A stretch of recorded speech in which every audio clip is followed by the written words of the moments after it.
unbelievable runs in postseason history. This is going to be fantastic as we talk about it all show long. Live reaction from inside the locker room, on the floor at TD Garden, and we welcome everybody to Warriors Live Finals Edition with the Hall of Famer Chris Mullin, NBA champ Durrell Wright. I am Bonte Hill, and this season is a wrap as the Warriors deal the Celtics 3 straight losses to secure their 4th championship in the last 8 years, and they're now in sole position in third place with 7 titles all time. And what a season for the Golden State Warriors, capped off with a devastating run there. They held off the Celtics in the second half, D-Right, but that 21-0 run in the second quarter was huge. It was huge. It was demoralizing. The three-making ability of Jordan Poole, Steph Curry, Andrew Wiggins. Man, it was just an amazing run for the Golden State Warriors. They got it done. A lot of people counted these guys out because they're the OGs, but they found a way on the defensive end and also on the offensive end to get it done. And we talked pregame about the energy in the building and fighting that first surge of energy by the Celtics. Celtics came out and put it on the Warriors early. But I thought the finals experience of Steph, Clay, and Draymond really showed out. I thought they were patient, persistent, and just played through that first energy wave and really put a classic NBA champion Warrior clink on all night long, defensively, offensively. Thought they went back to more ball movement, right. Not as many ball screens. Defensively, they forced 22 turnovers by the Celtics. And you said about that, they had a 21-0 to run and then a 15-2 run. Right. Anytime the Celtics made a little bit of a run, the Warriors had an answer, and just an incredible finish to a wonderful season and an incredible 8-year run, right? So 6 finals in 8 years. They got 4 championships now. And just an amazing performance by Steph Curry, who will be the finals MVP.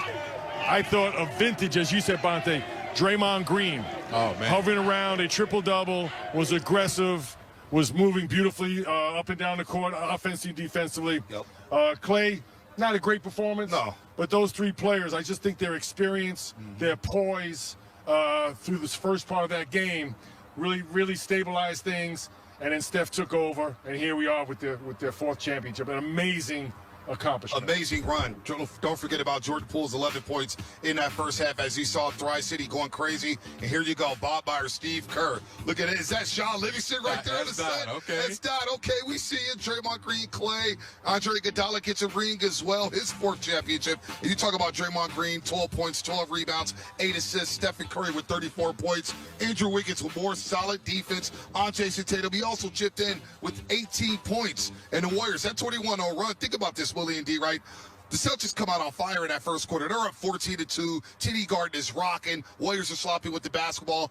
They then go on a 35-8 run to take full control of this basketball game. And as you mentioned, that wasn't even the most devastating run. The 15-2 run, D, right, to close the half was huge for the Golden State Warriors, and they really stabilized this basketball game, and they led the rest of the way. They never led by less than 8 points the rest of the way in this game. Yeah, they showed that championship pedigree. They came out, they took that first punch like Mully mentioned, and they found a way. They calmed down. You could tell a lot of those guys were super excited. The adrenaline was pumping, but they calmed down. The leaders, they got everybody out of there, got them back in the game. They knocked down big shots. The ball was popping. Everybody got a touch, and they were shooting the shots with confidence. They knew this was their chance to put the Boston Celtics away, and they came out and did that on both ends of the floor. Again, I think the experience of Steph, Clay, and Draymond during that first quarter surge, they didn't get rattled.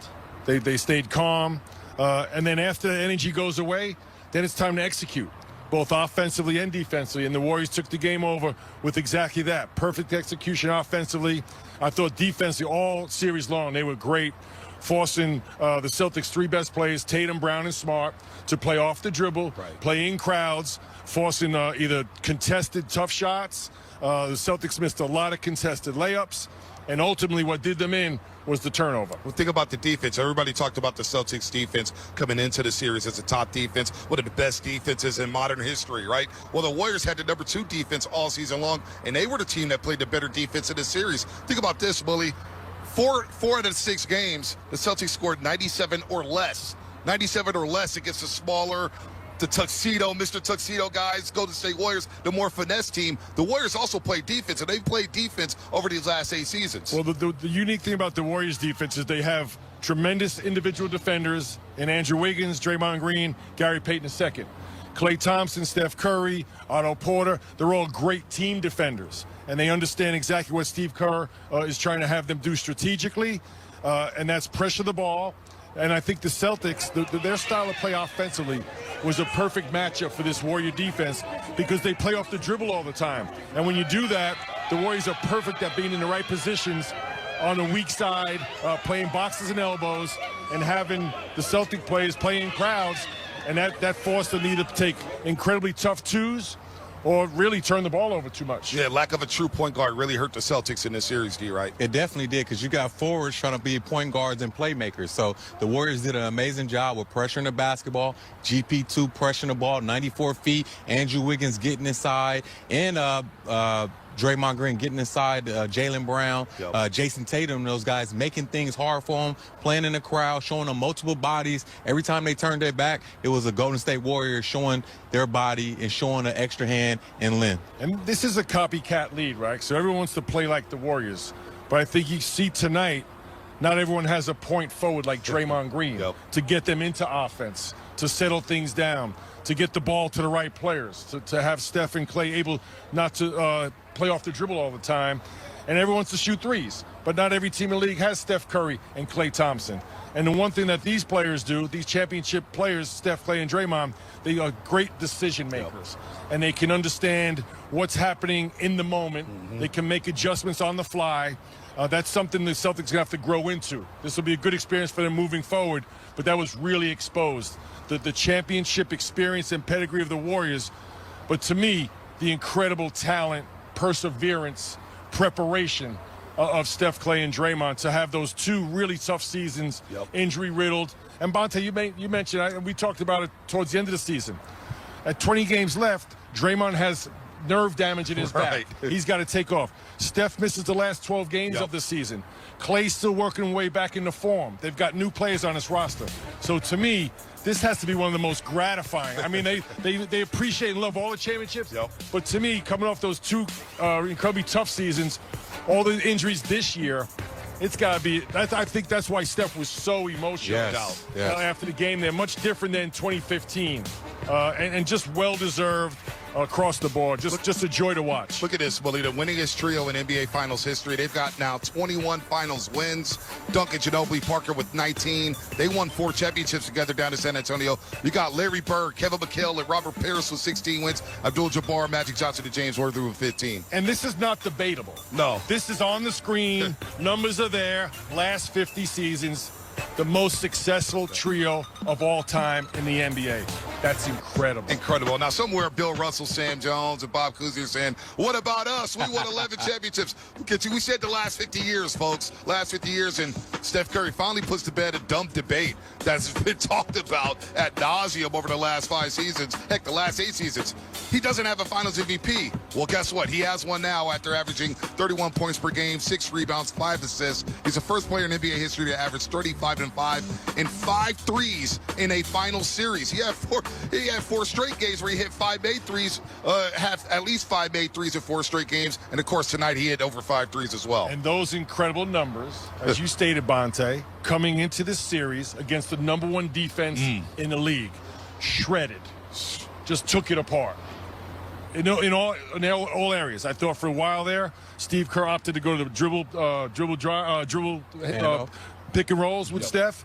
He had 43, and then he has a subpar game back in San Francisco. Now, an incredible NBA Finals MVP performance. This is one of the greatest NBA performances of all time. 6 threes tonight for Stephen Curry, 6 of 11 from the floor. D-Right for the 3-point line, and he let the game come to him tonight. Really, the Warriors got out to a hot start due to Jordan Poole. He came in the game, hit 3 threes, and then Curry just waited and waited and waited. He went off in the second quarter, went off in the third quarter as well to keep the Warriors afloat. What a performance for number 30. They can't say anything about the guy now. 4 championships, 2 MVPs, a Finals MVP, All-Star Game MVP. What else they gonna say, D-Right? Can't say nothing. You're a hater if you got anything to say, but beautiful performance from Steph Curry, coming off an 0 for 9 game. We talked about this pregame. When he has a tough shooting night, that next game he always bounces back, and he showed tonight that he is the greatest shooter of all time and one of the greatest players to play the game all time as well. And we talked pregame about the mindset of the Warriors coming in, and I was like, you need to follow Steph Curry because he's going to be calm. He's going to be patient. So as you stated, Bonte, he let the game come to him. When your best player does that, that relaxes everybody on the floor. Steph's calm. He's not hunting shots. He's letting the game flow. You know, they get down, was it 14-2? Right. Everyone's calm and poised. And that's that championship experience, unwavering confidence, and just a trust in your teammates that you're going to make it happen. You're going to get this championship. And like I said, I mean, this team has been a joy to watch this year. It's been a joy to cover. And Steph Curry sets that tone. Yes. Not only in these big games, each and every day in practice, his habits, his dedication to his craft.